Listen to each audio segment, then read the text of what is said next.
The Gestapo led us out the street, the Kaiserallee, the main street in Karlsruhe. And we marched up the street and were gradually joined from the adjoining streets by a number of other families with their escorts. At the same time, the non-Jewish persons who were not involved were leaning out the windows of the apartments on both sides of the street, and they're all leaning out looking to see what was going on. Not a noise, not a sound, nothing.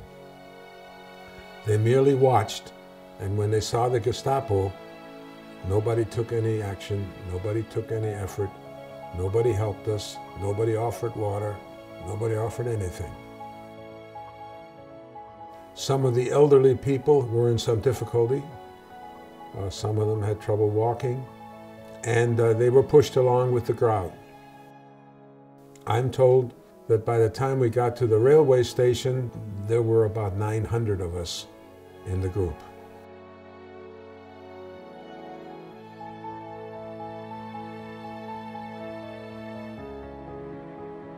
We were marched to the railway station, kept there for about 3-4 hours, and then put onto a train.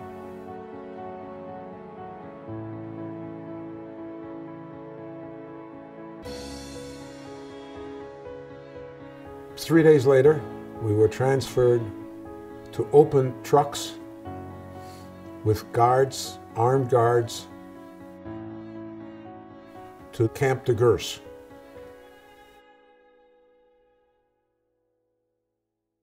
We were separated, the men from the women. Children went with the women, and so did my brother. And so my Tante Anna, my mother, and I were together. And my mother looked around, went into 3 barracks and found the one that leaked least, and put us into there, and sent my brother and me promptly out to the other barracks to see if there's anything we could scrounge. We were the lucky ones because my mother, as always, was looking forward to our benefit. The following morning, she volunteered to work in the camp kitchen. Being in the kitchen was very helpful because the rations that we were allotted were 800 calories per person per day, man, woman, and child. Now, a normal ration is about 2,000. Well, we had none of that.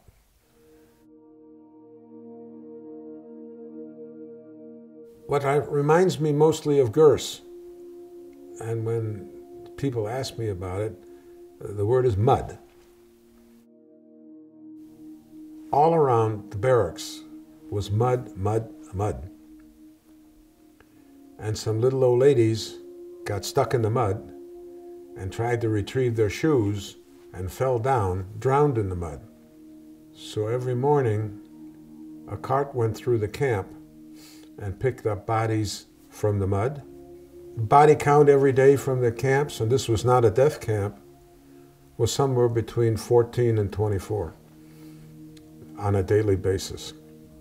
The cart was pulled by inmates, and they got through, took the infirmary last. There was an infirmary. They had no medicine, but they put people in beds and let them die. About 3 months later, a sign came up in one of the barracks with a Swiss flag in front. A notice was up that children would be welcome at 8 o'clock tomorrow morning for a hot breakfast. So we marched in at 8 o'clock in the morning and got a bowl of oatmeal and a glass of condensed milk and met Alice Resch, whom I later called my angel of Aspet.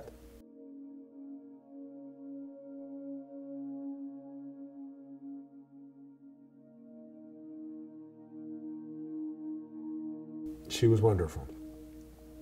She fed us, she made us feel at home, she made us feel welcome, and she made us feel like children.